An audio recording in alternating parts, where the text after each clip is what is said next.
بسم اللہ الرحمن الرحیم اللہم افتح علینا حکمتک وانشر علینا رحمتک یا ذو الجلال والاکرام۔ تو جی ناظرین، الحمدللہ عز وجل نور العزا کتاب ہماری جاری و ساری ہے، اور آج ہم اس کا سبق نمبر 82 فصل فی الکفارۃ وما یسقطھا، کفارے کے بارے میں فصل اور ان چیزوں کے بارے میں فصل جو کفارے کو ساقط کر دیتی ہیں۔ یہ ٹاپک جو حاشیے میں لکھا ہوا ہے اس کو آپ تھوڑا سا پڑھیں گے، اس میں تھوڑی سی ڈیٹیل ہے، تو اس میں تھوڑا سا اضافہ ہے کہ وما یسقطھا عن الذمۃ بعد الوجوب، یعنی کفارے کے بارے میں فصل اور ان چیزوں کے بارے میں فصل جو کفارے کو ذمے سے ساقط کر دیتی ہیں وجوب کے بعد، یعنی کفارہ واجب ہو گیا، یعنی جو پچھلا سبق اگر آپ نے سماعت نہیں کیا تو ضرور سماعت کیجیے گا، تو اس میں ہم نے ڈیٹیل پڑھی تھی کہ کن کن کی وجہ سے روزہ فاسد ہو جاتا ہے اور پھر کفارہ بھی ثابت ہوتا ہے، یعنی کفارہ بھی واجب ہو جاتا ہے۔ تو اب یہاں پر وہ بیان کریں گے کہ کفارہ واجب تو ہو گیا تھا لیکن وہ شریعت کی طرف سے معاف ہو گیا گویا کہ، یعنی کوئی ایسا عارضہ لاحق ہوا، ایسی صورتحال جس طرح آگے آ رہی ہے سبق کے اندر، جس کی وجہ سے کفارہ واجب ہونے کے بعد ذمے سے ساقط ہوتا ہے، ٹھیک ہے۔ تو یہ آپ نے یاد رکھنا ہے کہ جو پچھلے سبق کے اندر ہم نے چیزیں پڑھی ہیں، یعنی جن چیزوں کے ذریعے کفارہ واجب ہو گیا تھا، پھر کوئی ایسا عمل پیش آیا، ٹھیک ہے، جو قدرتی ہو، یعنی شریعت کی طرف سے ہو، جس طرح آگے ڈیٹیل آ رہی ہے، اس کی وجہ سے پھر وہ ساقط ہوتا ہے، جیسے کہ پہلی لائن میں یہ ہے۔ آئیے سبق کی طرف بڑھتے ہیں، تو فرماتے ہیں تسقط الکفارۃ، کفارہ ساقط ہو جاتا ہے بطروف حید او نفاس، حیض اور نفاس یہ دونوں چیزیں یہ عورتوں سے متعلق ہیں۔ تو اس کی کیا چیز ہے، یعنی یہ حیض اور نفاس یہ کیا چیز ہوتی ہے، تو یہ ساری ڈیل پہلے گزر چکی ہے، تو یہاں صرف نام سے ہی آپ کو واضح ہو جائے گا۔ تو حیض اور نفاس کہتے ہیں کفارہ ساقط ہو جاتا ہے حیض اور نفاس کے پیدا ہو جانے سے، یعنی حیض اور نفاس طاری ہو گیا، پیدا ہو گیا، یا یہ عارضہ لاحق ہو گیا تو کیا ہو جائے گا، کفارہ ساقط ہو جائے گا۔ او مرض مبیح للفطر، یا پھر کہتے ہیں ایسا مرض لاحق ہوا جس سے افطار کرنا، روزہ چھوڑنا جائز ہو جاتا ہے، مباح ہو جاتا ہے، یعنی جس سے روزہ اس دن چھوڑنا، فی یوم ہی، اس دن، یعنی جس دن اس کا روزہ اس نے توڑا اور اس کے اوپر کفارہ لازم آیا، اسی دن کیا ہوا، غروب آفتاب سے پہلے جناب اس نے کوئی ایسا مرض اس کو لاحق ہو گیا کہ جس کی وجہ سے شریعت نے ہی اس کو اجازت دے دینی تھی کہ آپ روزہ نہ رکھیں، ٹھیک ہے۔ اسی طرح جو حیض و نفاس ہے تو اس کی بھی مثال اسی طرح لگا لیں کہ ایک عورت نے روزہ رکھا، بالکل صحیح سلامت تھی، اور اس کے اوپر روزہ توڑنے کی وجہ سے پھر کفارہ واجب ہو گیا، کفارہ واجب ہوا، اب کچھ گھنٹے بعد یعنی غروب آفتاب سے پہلے اس کو حیض یا نفاس کا مسئلہ پیش آ گیا، تو اب یہ تین صورتیں یعنی حیض و نفاس اور جو مرض مبیح، ٹھیک ہے، ان تین صورتوں کی وجہ سے پھر کیا ہو جائے گا، ایسے مریض کو یا ایسے بندے کو جس کو یہ مرض لاحق ہو، تو کیا ہو جائے گا، پھر اس کی طرف سے جو کفارہ واجب ہوا تو اس کے اوپر وہ ساقط ہو جائے گا۔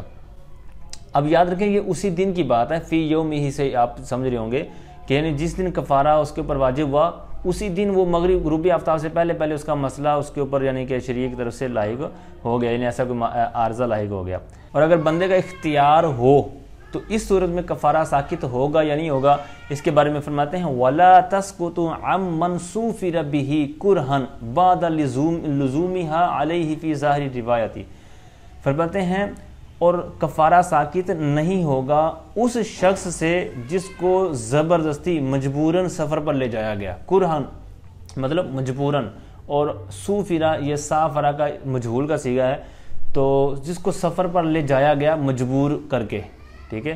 من جو ہے یہ ان اور من یہ دو لادہ لفظ تھے، اس کو اکٹھا کر دیا گیا من،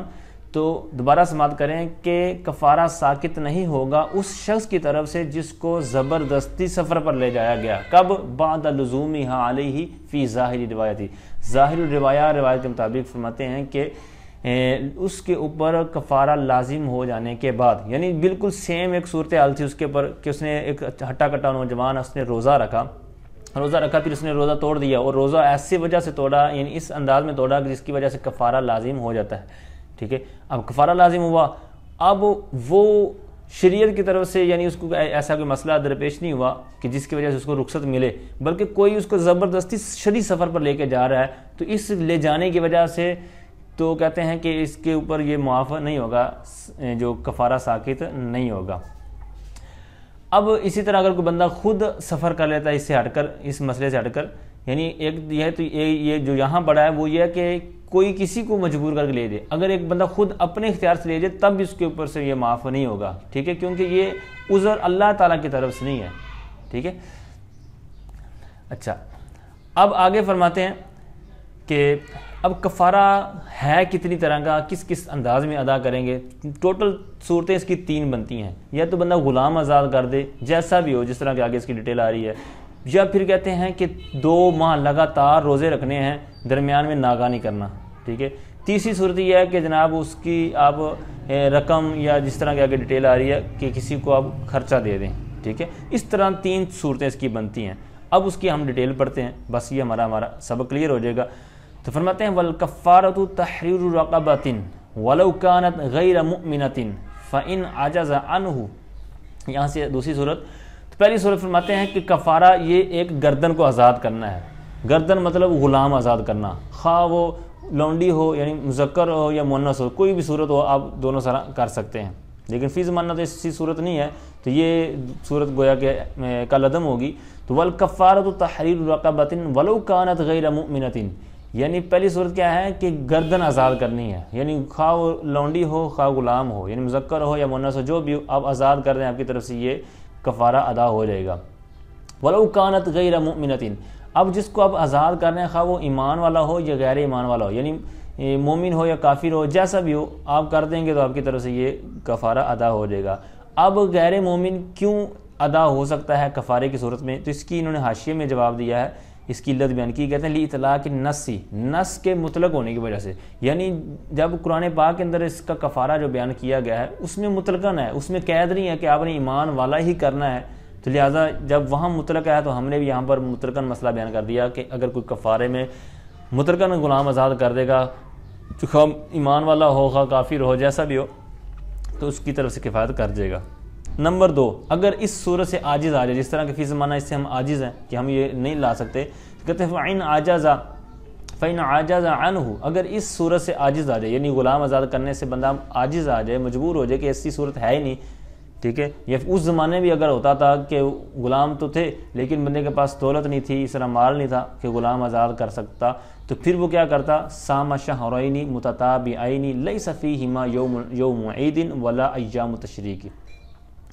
دوسری صورت فرماتے ہیں کہ پھر وہ روزے رکھے 2 مہینے متتابعین پے در پہ، یعنی لگاتار کنٹینیو،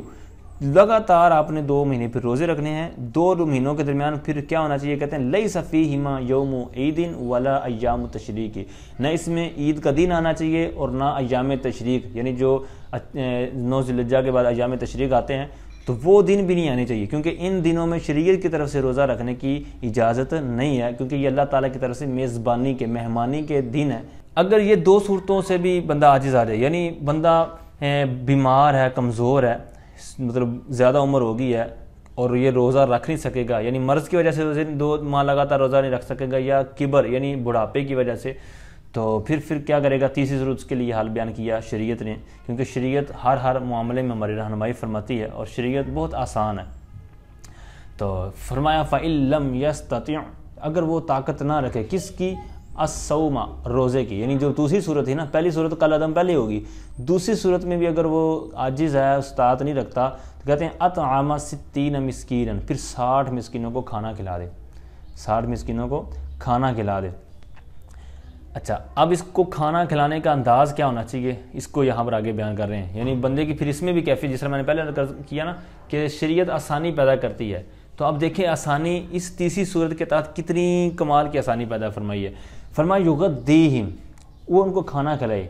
صبح کا ناشتہ جس طرح کہتے ہیں، یغدیہم، اب اس کا عبارت کا تعلق آپ نے سمجھنا ہے، یغدیہم غدان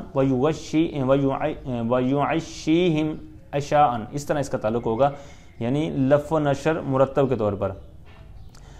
تو بہرحال ویغدیہم غداء، اس طرح اس کا ہوگا، اور وہ ان کو دن میں دن کا کھانا کھلائے، ٹھیک ہے، یعنی یغشیہم، یہ ہم زمین لوٹے کی مسکینوں کی طرح، یعنی 60 مسکین اگر ہیں تو ان کو دن کے وقت دن کا کھانا کھلائے، ویعشیہم عشاء، اور رات میں جو ہے رات کا کھانا کھلا دے، مشبعین، پیٹ بھر کر، ٹھیک ہے۔ اب یہاں تک ایک علیحدہ صورت ہوگی پھر یا پھر کہتے ہیں او غداءین او عشاءین۔ اب اس عبارت کا تعلق حاشیے میں آپ دیکھیں گے تو آپ کو مزید آسان ہو جائے گا ترجمہ کرنا او غداءین سے، تو اس کا حاشیے میں ہے او یعنی اسی طرح فعل محذوف ہے، او یغدیہم غداءین من یومین، یعنی 2 دنوں میں صبح کا کھانا ان کو یعنی صبح کو کھانا کھلا دے، یعنی صبح کے وقت کا صبح کا ٹائم، او یعشیہم عشاءین من لیلتین، اور 2 راتوں میں سے رات کا وقت جو ہے، رات کے جو 2 ٹائم کا کھانا ہے تو وہ ان کو کھلا دے، ٹھیک ہے۔ یا پھر کہتے ہیں آگے والی صورت او عشاء و سحورا، یا پھر کہتے ہیں رات کا اور صبح کا، یعنی سحری کروا دے، یعنی افطاری کے وقت یا رات کے وقت کا کھانا اور صبح سحری وغیرہ کروا دے۔ آگے فرماتے ہیں تیسری صورت یعنی ایک اور صورت بھی اس کے لیے ہے، او یعطی، یا پھر وہ ادا کر دے کل فقیر، ہر فقیر کو نصف صاع من بر، پھر یعنی ہر فقیر کو، یا تو یعنی پیچھے والی صورت کوئی بھی نہیں کر سکتا نا، وہ چاہتا ہے میں آسانی سے اس سے خلاصی پالوں، تو یا پھر یہ صورت کر سکتا ہے او یعطی کل فقیر نصف صاع، پھر ہر فقیر کو نصف صاع عطا کر دے۔ وہ نصف صاع کس چیز کا ہونا چاہیے؟ تو فرماتے ہیں کہ یہ ساری چیزیں ان میں سے کوئی بھی کر سکتا ہے۔ من بیانیہ کہتے ہیں من برن، یعنی گندم کر سکتا ہے، او دقیق ہی، یا اس کا جناب آٹا، یا اسی طرح سویق بولتے ہیں ستو کو، ٹھیک ہے، او دقیق ہی ہے، او سویق ہی، سویق کہتے ہیں ستو کو، یعنی ستو دے سکتا ہے، او صاع تمر، یا ایک صاع جو ہے وہ تمر کھجور دے سکتا ہے، او شعیر، یا جو دے سکتا ہے، او قیمتہ، یا پھر قیمت دے سکتا ہے، ٹھیک ہے۔ اس طرح کوئی بھی کر سکتا ہے جو بھی اس کو آسان لگے۔ اب یہاں تک تو اس کے 3 کفارے جو میں نے عرض کیا، اب یہاں سے آخری مسئلہ بہت زبردست بیان کر رہے ہیں، اور شریعت کی طرف سے کیسا کمال کا، اور یہی اصول ایک دفعہ پیچھے بھی گزرا تھا آیات سجدہ کے تحت، یعنی جب بندہ آیات سجدہ کسی جگہ پڑھتا ہے تو اگر ایک ہی مجلس میں پڑھتا ہے تو بعد میں اگر یعنی مثال کے طور پر ایک آیت سجدہ جو 30ویں پارے میں کسی بھی صورت میں لگا لیں، اس نے ایک آیت سجدہ پڑھی، ایک جگہ پر بیٹھ کے پڑھی، مجلس ایک ہے، پھر اس کو دوبارہ پڑھا، پھر دوبارہ پڑھا، تو یہ اب ایک جگہ پر بیٹھ کر پڑھ رہا ہے، اگرچہ زیادہ بار اس نے پڑھ لیا آیت سجدہ،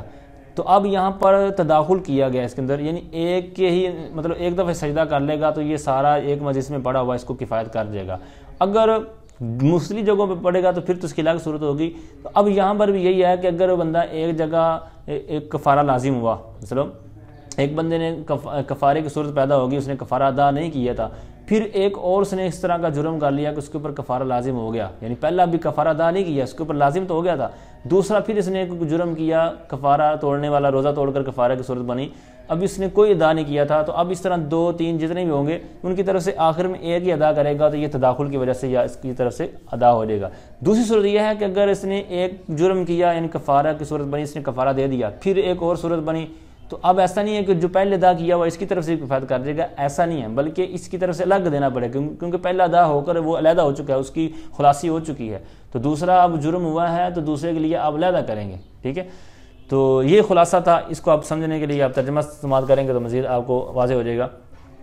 تو فرماتے ہیں وَقَفَتْ كَفَّارَةٌ وَاحِدَةٌ عَنْ جِمَاعٍ وَأَكْلٍ مُتَعَدَّدٍ فِي أَيَّامٍ لَمْ يَتَخَلَّلْهُ تَكْفِيرٌ، کہتے ہیں ایک کفارہ کفایت کر جائے گا، کافی ہو جائے گا، عن جماع، جماع سے، وَأَكْلٍ اور کھانے سے، متعددن بہت زیادہ، بہت مرتبہ، یعنی ایک سے زیادہ مرتبہ کسی نے جماع کیا یا کھانا کھایا ہے کئی دنوں میں، ٹھیک ہے، یعنی وہی صورت، یعنی زیادہ دنوں میں کوئی کسی کے اوپر کفارے لازم آگے ہیں، اور درمیان میں لم یتخللہ تکفیر، اور درمیان میں اس نے کفارہ ادا نہیں کیا تھا، درمیان میں اس نے کفارہ ادا نہیں کیا تھا، تو اب اس کی طرف سے کیا ہو جائے گا، وہ شروع والی بات وقفت کفارۃ واحدۃ، تو اس صورت میں کیا ہو جائے گا، کفارہ ایک ہی کافی ہو جائے گا۔ اب یہاں پر صرف 2 مثالیں دی ہیں، جماع والی اور کھانے والی، اس کے علاوہ اور کئی بھی صورتیں ہو سکتی ہیں، جس طرح پچھلے والے سبق کے اندر اگر آپ نے سبق سماعت کیا ہوگا تو اس کے اندر جس انداز میں روزہ توڑنے پر اس کے اوپر کفارے کی صورتیں تھیں، ان میں سے کوئی بھی صورت ہو سکتی ہے۔ اب ساتھ میں مزید اٹیچ کر رہے ہیں، کہتے ہیں وَلَوْ مِن رَمْضَانَ نَيْنِ عَلَى الصَّحِيحِ،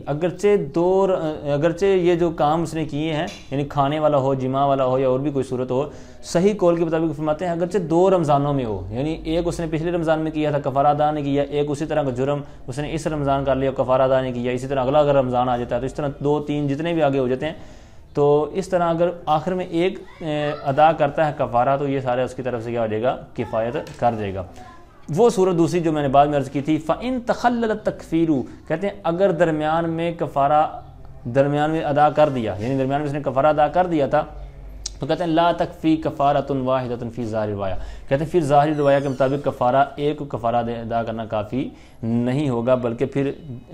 پہلے والا کا دینے کے بعد آگے والی جو ہے صورتیں اس کے لیے الگ اسی حساب سے کفارہ ادا کرنا ہوگا۔ اللہ تعالیٰ سے دعا کہ جو کچھ سنا سمجھا اس کو صحیح طور پر سمجھ کر آگے پھیلانے کی توفیق عطا فرمائے، آمین بجاہ نبی الامین صلی اللہ تعالیٰ علیہ وآلہ وسلم۔